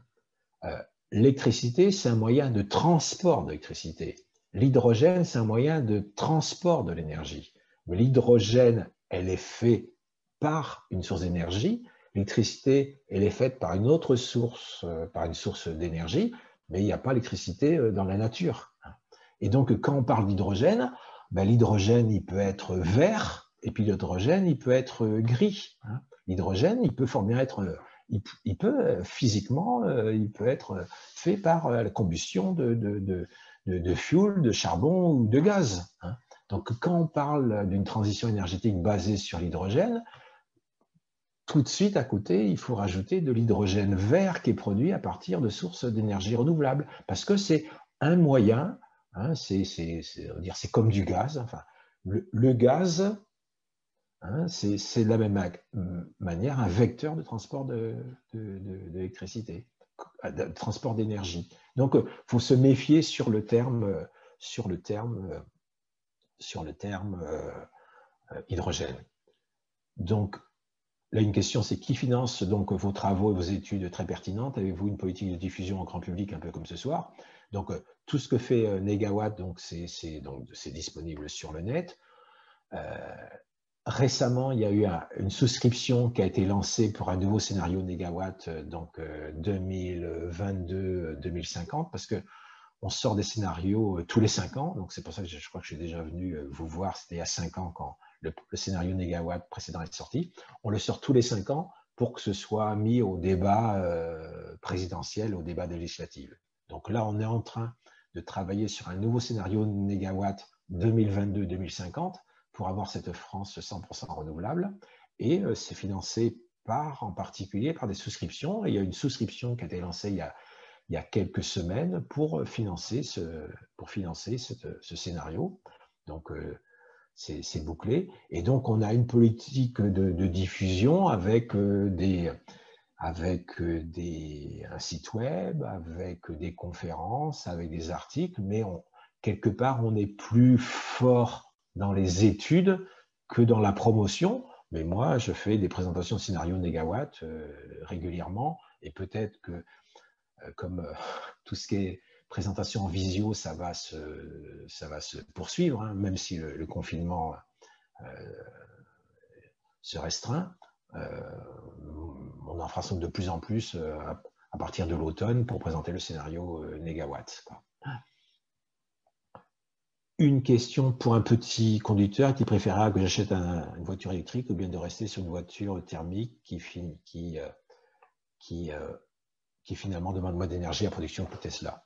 La réponse, je n'ai pas tous les éléments du problème parce que ça va dépendre du nombre de kilomètres, mais faut pas changer votre voiture qui a 100 000 km pour une voiture qui va être une Tesla ou une voiture électrique. Il faut l'amortir parce que l'énergie en général, c'est aussi ce qu'on appelle l'énergie grise, l'énergie nécessaire à la fabrication. Dans un logement, vous avez 4 postes de consommation d'énergie. Vous avez l'énergie grise, vous avez l'énergie pour le chauffage, vous avez l'énergie pour l'eau chaude, puis vous avez l'énergie de l'électricité qui est utilisée. Quoi. Et dans beaucoup à beaucoup de moments, l'énergie grise, ben, c'est quelque chose qui est important. Ça peut représenter 25% du coût de du coût donc du coût énergétique du bâtiment. Donc c'est la même chose pour un véhicule. Donc quelque part, il faut que le véhicule soit amorti, si c'est un véhicule qui est raisonnable, si c'est un véhicule qui n'est pas hyper consommateur, si ce n'est pas un 4x4 très gourmand, et donc de passer au véhicule électrique ou à une petite voiture thermique, parce qu'une Tesla, c'est un tank, hein, parce que l'énergie qui est consommée par un véhicule, c'est fonction de deux choses. C'est fonction de la vitesse, mais c'est fonction du poids. Hein. Vous voyez, un véhicule, c'est quelque part pour transporter quelqu'un qui fait 80 kg, si je prends une moyenne, quoi. Donc ça, au départ, c'est ça l'idée. Mais si votre véhicule fait 800 kg, ou il fait 2 tonnes, ou il fait 2 tonnes et demie, ben, la consommation d'énergie, elle va être fonction du poids du véhicule et pas de votre poids à vous. Donc, avoir un gros véhicule électrique, le bilan, il va pas être bon. Donc, c'est tout cet aspect coaching dont je parlais tout à l'heure, où là, je vous donne une réponse générale et puis je ne connais pas la configuration de la personne par rapport au véhicule. Parce que si je vais plus loin, l'idéal, ça peut être aussi la voiture en partage, hein, le partage de véhicules, parce qu'en fonction du nombre de kilomètres que chacun peut faire, ça peut dire qu'il vaut mieux avoir une voiture qui est partagée qu'un véhicule en propriété individuelle. Et là, on le voit, hein, il y a quand même des changements structuraux, parce qu'il y a toute une génération de personnes comme moi, où à l'époque, tout le monde avait son permis de conduire, et tout le monde avait sa voiture, et maintenant, c'est moins le cas. Hein. Donc, il y a quand même des changements structuraux qui se passent. Question Facebook, hein, puisque j'en ai. Les matériaux des éoliennes sont-ils recyclables? On voit passer des images de stockage des pales démontées, enterrées après leur démontage, car problème de recyclage. Ce qu'il faut savoir, c'est que 95% du poids d'une éolienne est recyclable, hein, parce que l'essentiel, c'est de l'acier, donc il se recycle. Les pales, hein, comme je montrais tout à l'heure, les pales sont en fibre de verre, hein, donc c'est la même technologie qu'il peut y avoir pour les bateaux. Donc ça, c'est quelque chose qui se recycle, hein, qui est valorisé de manière plus ou moins de manière performante. Mais depuis juin 2020, il y a une obligation qui est fixée à tous les producteurs d'électricité éolienne, c'est que les éoliennes soient de plus en plus recyclées, que les matériaux soient de plus en plus recyclés. Et donc, on est dans quelque chose qui est une amélioration performante. Et donc, c'est vrai qu'il y a des images de stockage de pales démontées qui existent. C'est des photos qui ont été prises dans d'autres pays que la France, parce qu'en France, de toute façon, il y a peu d'éoliennes qui sont arrivées en bout de course. Mais là, on est avec un cadre législatif qui fait que ce problème-là, on ne le rencontrera pas. Et tout à l'heure, j'ai employé un terme que je n'ai pas développé, c'est le terme hiérarchisé. Donc, vous voyez, les pales des éoliennes, qu'est-ce qui se passe? Les centrales nucléaires, il faut aussi se poser la question, il faut hiérarchiser. Hein. Je ne sais pas si vous savez, mais il y a toute une génération de centrales nucléaires. Donc, je ne suis pas assez spécialiste pour raconter instantanément quelle génération, mais ça concerne, je crois, 6 ou 7 ou 8 réacteurs nucléaires. Donc, le démantèlement est compliqué et complexe, et ils ont négocié que ce sera fait pour la fin du siècle. Hein, fin du siècle, donc 2100 et des poussières. Donc, et ils disent, c'est compliqué de démanteler nos réacteurs nucléaires, est-ce que vous pourriez nous accorder une dérogation? Et donc, dans le nucléaire, la dérogation est immense, puisque c'est à faire dans 70 ans ou plus, quoi. Donc, il faut quand même hiérarchiser dans les impacts de différentes énergies. Mais en tout cas, la réponse, c'est ça, oui, les matériaux éoliennes sont recyclables, puisque le premier, c'est l'acier, le deuxième, c'est fibre de verre, vous avez aussi le béton qui est réutilisable, hein, d'une certaine manière, et puis vous avez aussi l'aluminium et vous avez d'autres choses, quoi. Alors, si je continue sur les questions, bon, Alors, il y a peut-être des choses qui, j'arriverai peut-être pas à... Oui, si, j'espère ne pas manquer des questions. Les compteurs Linky est-il à réduire la consommation électrique? Sur le principe, les compteurs intelligents peuvent aider à réduire la consommation d'électricité. La réponse est oui. La réponse est oui. Donc, je peux ne pas aller plus loin, mais le principe de compteur intelligent, c'est ça. Que pensez-vous des programmes d'isolation des maisons à 1 degré? Beaucoup d'abus de malfaçon a été fait en profitant des aides d'État. Qu'en pensez-vous? Tout à fait. Je peux parler de la rénovation des bâtiments, mais la rénovation des bâtiments, la rénovation thermique des bâtiments, c'est le sujet majeur d'un programme de transition écologique. Un programme de transition écologique, un programme de transition énergétique, c'est la rénovation des bâtiments. Et la rénovation des bâtiments, elle est bien si elle est globale et performante. C'est-à-dire que si vous faites un moment, un petit morceau par-ci, un petit morceau par-là, vous ne ferez jamais la rénovation complète.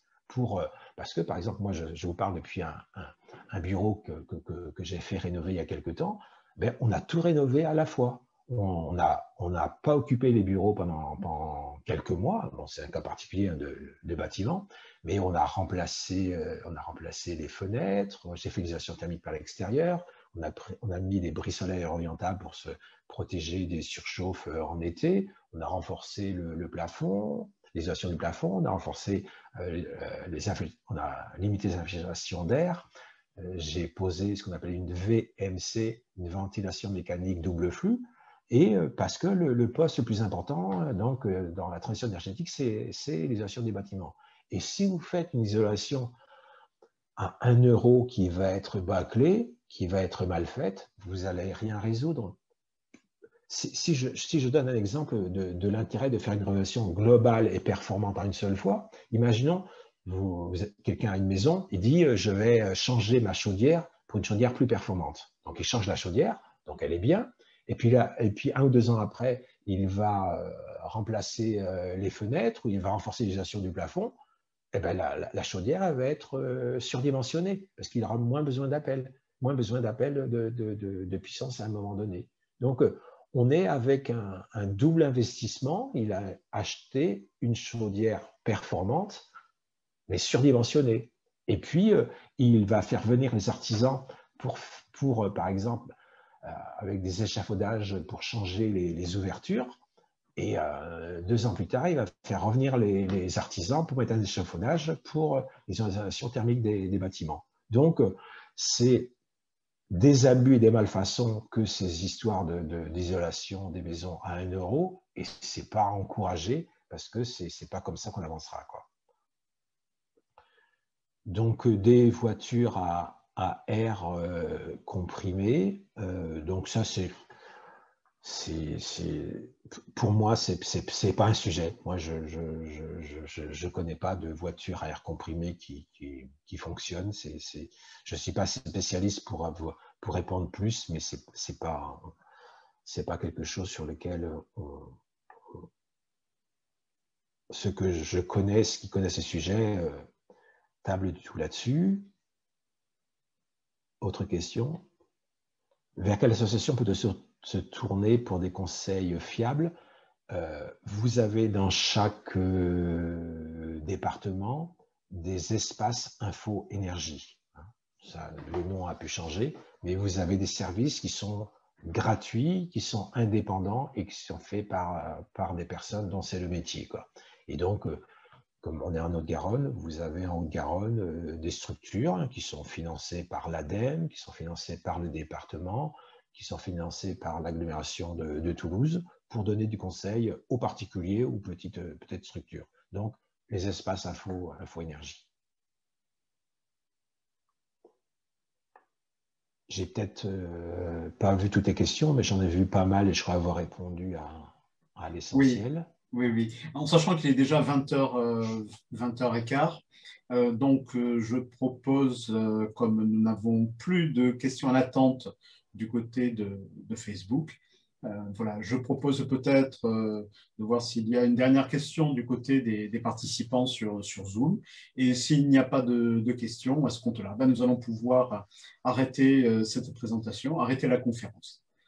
Voilà. Je voulais juste rebondir sur ce que vous avez dit sur une rénovation globale. Je peux vous dire que ça, c'est un problème de riches, parce que si vous voulez faire rénover globalement votre maison en changeant les fenêtres, en faisant l'isolation du toit et en changeant le chauffe-eau et en changeant, c'est hors d'atteinte de 90% des gens. Donc, les gens, souvent, ils font par morceaux parce qu'il y a des problèmes financiers. Donc, on ne peut pas non plus, je dirais, je vous ai trouvé un petit peu radical par rapport à ça, mais je pense que j'ai bien compris le principe qui me paraît évident d'un point de vue énergétique. Par contre, derrière, il y a des problèmes de coûts aujourd'hui qui rendent ces choses-là totalement inabordables. Donc, c'est comme les vélos électriques. Quand vous regardez le prix d'un vélo électrique, ce n'est pas à la portée de tout le monde.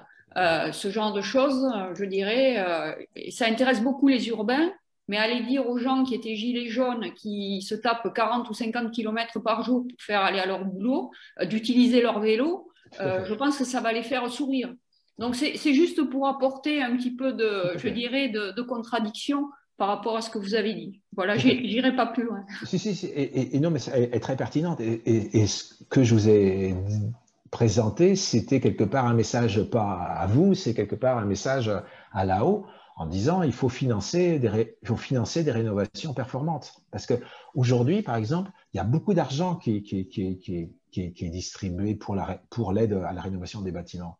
Mais elle pourrait être utilisée de manière beaucoup plus efficace en disant ben, c'est aider lorsqu'il y a quelqu'un qui fait une rénovation performante. Et puis ben là, je vais essayer d'employer les bons termes, mais il y a des endroits où le financement, c'est un financement qui est transparent pour le propriétaire ou locataire, puisque c'est un organisme qui, par exemple, qui va financer les travaux, et vous, en tant que usager, vous allez avoir la même facture, mais votre facture, elle ne va pas payer de l'électricité ou du gaz, elle va payer les remboursements d'emprunt de la rénovation. Donc, dans ces cas-là, c'est une approche différente, hein, mais c'est pas, on ne va pas demander à des personnes qui ne peuvent pas le faire avec leurs finances, ces choses-là. Mais on le voit au niveau de l'État, ben on essaye de faire bouger des choses, c'est vraiment des questions, parce qu'on montre que cette rénovation, c'est ce qu'il faut faire, et puis on propose des solutions pour que l'argent soit ciblé et utilisé de cette manière-là, quoi. Donc, je suis sur la même longueur d'onde que vous. Il y a le souhait de l'ingénieur, hein, de faire ça, et puis après, de dire à l'État, ben, financer de cette manière-là. On est d'accord. Ok, merci. Merci beaucoup pour toutes vos interventions à tout le monde. Merci pour nos amis du côté de Facebook pour vos questions. Voilà, donc nous pouvons aussi remercier, je pense, nos intervenants pour tous ces éclairages, c'est le cas de le dire, sur ces questions. Voilà, donc merci beaucoup. Et donc, je pense que nous aurons l'occasion de te réinviter certainement, peut-être pour voir la suite de l'évolution de ces propositions, scénario négawatt ou d'autres questions relatives à toutes ces questions de la transition énergétique. Voilà. Merci à tout le monde. À très bientôt. Au revoir. À votre disposition et à bientôt.